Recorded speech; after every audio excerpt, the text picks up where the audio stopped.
Now that I've had some time to really think about Solo and digest it, I am ready to rank all 10 live-action Star Wars movies from worst to best. How would you rank all 10 of these movies? Let me know in the comments.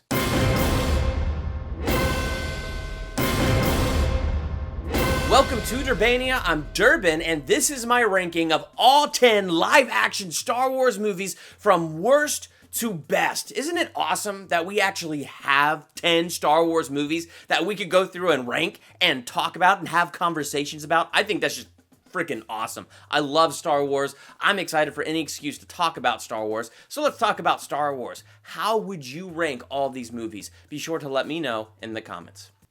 Coming in for me at number 10, Star Wars Episode 2, Attack of the Clones. It falls at my number 10 because of the portrayal of Anakin Skywalker. He is so whiny. It's so bad. I mean, it's so bad to the point, like, even when he goes and he kills all those people when his mom dies, it doesn't come off as a step into the dark side. All this anger and fury. No, it comes off of, oh no, I'm gonna get you. I mean, that's how it comes off to me. Because I just found Anakin so off-putting. In fact, I found him even more whiny as an adult than when he was a kid. Because at least when he's a kid, it kind of makes sense that he's whining the way he's whining. As an adult, it doesn't make sense anymore. Maybe I have the wrong expectation, but my expectation is when you see him as an adult, this is where the struggle should be. Because he's stepping out as a grown-up. He's stepping into his own. This is now he's stepping out from under the shadow of Obi-Wan and figuring out who he is. And I just felt like the way it was portrayed and the way it kept coming off was so whiny. I mean, to the point where he's sitting there whining about sand. I don't like sound because it's just so coarse and it gets everywhere. It's just, and then the whole time he and Padme are flirting. The lines are so bad. I'm haunted by the kiss that you should never have given me. My heart is beating, hoping that that kiss will not become a scar. If you're suffering as much as I am, please tell me. There was no part of their love story that actually felt real or worked for me, no part of it that brought me in, and I don't even mean to criticize the actors. I don't mean to do that at all. I just think it's the overall writing and portrayal, and what just, Number 9, Star Wars Episode 1, The Phantom Menace. This is at my number 9. Largely, it was very boring. Jar Jar Binks. Muy, I love you. What's this? A local. Excuse me. Are you brainless? Darth Maul is what was really good about this movie. I love lightsabers, and when this guy had a double-bladed lightsaber, and then he takes on Qui-Gon and Obi-Wan, dude, there could be no denial of how awesome that scene was. That was brilliant. That was amazing. Anybody who says that wasn't brilliant, I don't know. They should be kicked. Okay, whatever. Point is, it's a great scene. So there are great scenes in it. It's just overall, it was very boring. And like I said before, it just lacked the depth. And maybe I had too much of an expectation. I don't know. But like anytime I've watched it, it has never risen in my opinion. And it's just reached the point that I can't watch it. So that's kind of where I'm at with that one. Number 8, Star Wars Episode 3, Revenge of the Sith. Of the prequel trilogy, I feel like this is on the better end of the spectrum. It's just, again, I feel like they really missed it. I mean, it was kind of interesting to me to see him having a vision of Padme dying. So what does he do? He looks for ways to save her, but he can't go to the Jedi because they're so absolutely bound in religion that he's not even supposed to, be in love or have feelings of love or friendship, whatever. He's not supposed to have any of that. So he can't even go to them. Well, he's got to go to somebody, so he goes to the Emperor. And then, this is how, religion can drive people right into the hands of the devil. I mean, he goes right over to the Emperor, and the Emperor begins to seduce him by saying things like, well, only one achieved the power to cheat death, but you're not going to learn that from a Jedi. And so there's like those sweet moments where you can see the dark side tugging on Anakin, but it just felt like it got so wrapped up in Anakin being so whiny that it ruins it and it drops any connection that you could have to it. I mean, I love that lightsaber fight between Anakin and Obi-Wan. And the lines, though, preceding that fight where Anakin's like, you took it from me. If you're not for me, you're against me. It just came out so whining that it just lost any menace, it lost any malice, it lost any darkness, any weight that could have carried was lost in the whining. Sometimes when I think about it and I think about him going up there and killing all the Jedi younglings, it's just like, I don't know. Was it really in him to kill children? I mean, he only just let Mace Windu die. That was a pretty big step. But I mean, is that really a big enough step that now he can just kill children so heartlessly? And so there's just so many things where it's like, I really have to believe now this one great big leap is happening to save Padme. He will kill innocent children, even though he loves Padme, and Padme would probably despise him. I don't know. So there's just like so many different thoughts that could go through my mind. The point is I just felt like you had to believe a lot, and you had to believe a lot really fast. And what made it even harder to accept it is just kind of the whininess of Anakin. It just made it harder to get attached.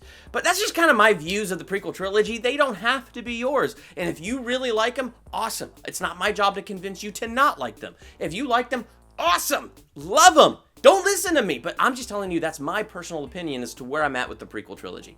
Number 7, Rogue One. I do enjoy this movie. I think Rogue One is a good movie, but in the end, I feel like it's a movie that has pulled its punch. It's interesting because when you look at the trailer before they did their reshoots, there's a moment where Jyn Erso is walking down the platform, this TIE fighter rises to meet her, and she keeps walking towards the TIE fighter. You watch the finished product, and it's not in there. And so it just feels like a punch was pulled there. And that's kind of how I feel overall about the film.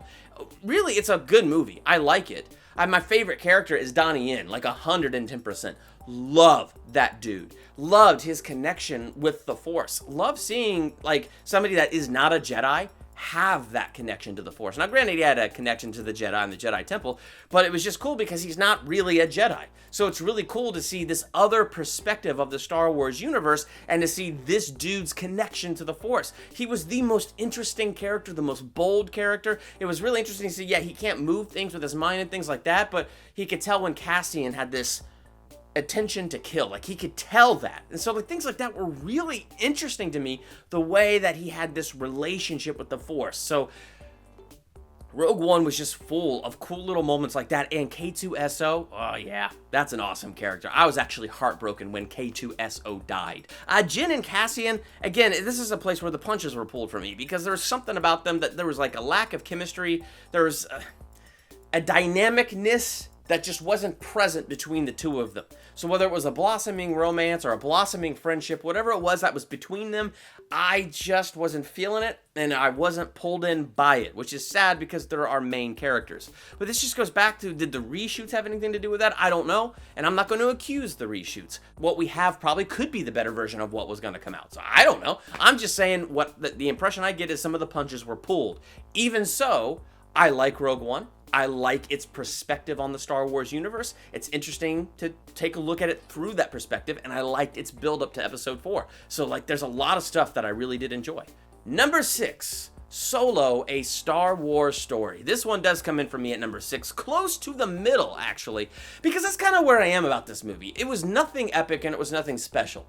But it knew that about itself. So it wasn't trying to be epic. It wasn't trying to be this huge chapter in the Star Wars saga. The movie was a ride. I felt like the movie knew it was a ride, and so I just had fun with it. I could dive into this more, but I just recently did. I recently did it with my buddy Wyatt and our spoiler talk, and I recently did it in my spoiler-free review. So if you want to get more of my details of what I have to say about this movie, check out those 2 reviews. But I would just sum it up and say, yeah, it's got its flaws, but overall, it was pretty fun. Number 5, The Last Jedi. This has moved for me on my list. It was at number 3 and it moved to number 5. It did not move because of Solo. It moved because like the 2 or 3 times I saw this movie on the big screen, I really loved it. When I watched it on Blu-ray, I've only watched it once since I bought it, I loved it a little bit less. But only a little bit. It's not like a ton less. It's just, there was something about it that by the time I got to my 4th viewing of it, I was just like, wow, this isn't carrying the weight that it carried before. Now, again, I recently did a long conversation about this movie with Sean Chandler. So if you want the full details of my thoughts and his thoughts, definitely check out that video and you could really get into our thoughts. Because the whole storyline with Luke still holds its power with me. The whole storyline between Luke and Rey and Kylo and Snoke, that stuff still holds power for me.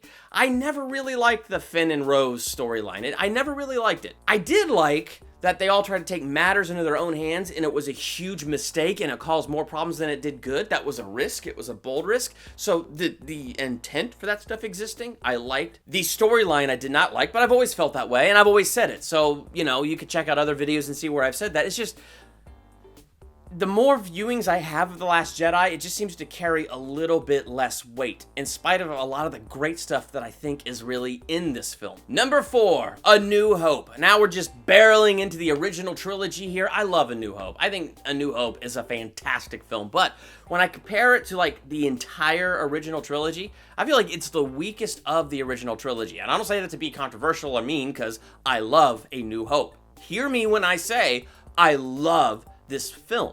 But that just tells you how much more I love the other ones in this original trilogy. I just think they're all great. I love this trilogy. I love the characters. I love the story. It has that charisma. It has that chemistry between characters. It has everything you would want. Like, A New Hope is a fantastic formula, and it works well, and I love it. Number 3, Return of the Jedi.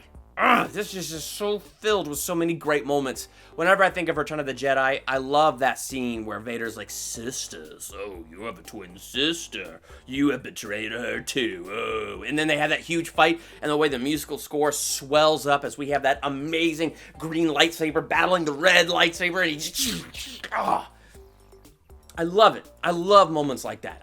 Return of the Jedi is full of so many great moments. It's a fantastic movie. I know a lot of people don't like Ewoks. They don't bother me. They really don't. But anyway, I did this ranking once before, and I talked a little bit more about Return of the Jedi there. So if you want to go check that out, do so. But I would just say I love it. It's a fantastic film. Number 2, The Force Awakens. I really do like The Force Awakens. I thought it was an amazing reintroduction into the Star Wars franchise. Yeah, I'm not blind. It's A New Hope. I see that. I don't care. It's a really great telling of that. You know, with the modern CGI that we have now, and it was a really good mix between CGI and practical effects.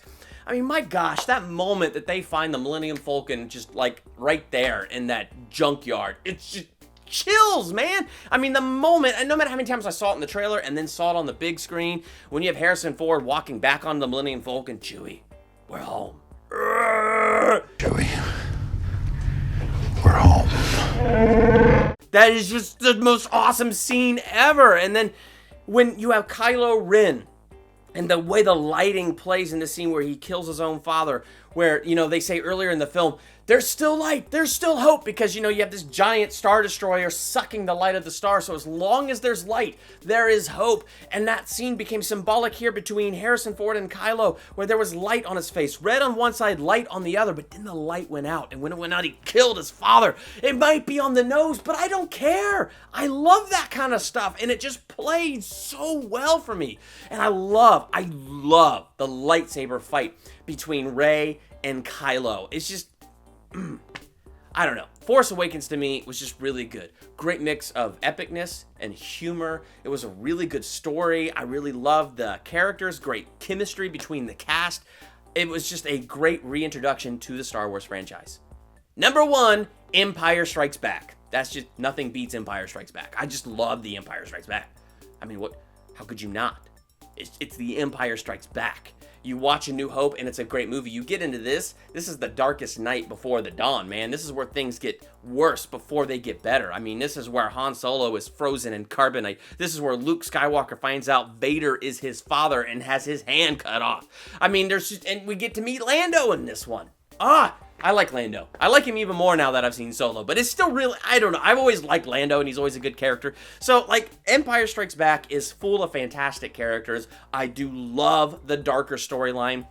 I love the intensity of this movie. And even though I did not see this movie on the big screen and get the big reveal that way, that Vader was his father, still growing up with this movie and even knowing that Vader was his father, it doesn't really strip power from that moment.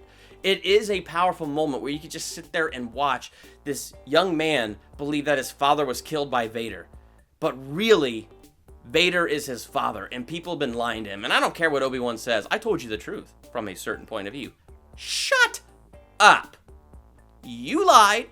You just bent things so that you could feel better about lying. Can we just be honest there? Maybe Luke wasn't prepared to hear it. Well, then change the frickin' subject or something. Come on. But gosh, I don't know. Anyway, Empire is such a great film. I love the story. Again, love the characters. I don't even know what more to say about it. It's a fantastic film. It is my number one? What's your number one? How would you rank all 10 of these Star Wars movies? I look forward to having conversations with you in the comments about your ranking. Where does Solo fall? All that fun stuff. While you're there, hit the subscribe button to become a Durbanian. Hit the bell by the subscribe button so you're notified the next time I drop a ranking video, movie review, theological analysis, or anything else I do here. I gotta stop and pause here and say thank you to all the names because these people are supporting me financially. So I just want to say a huge thank you for that financial support.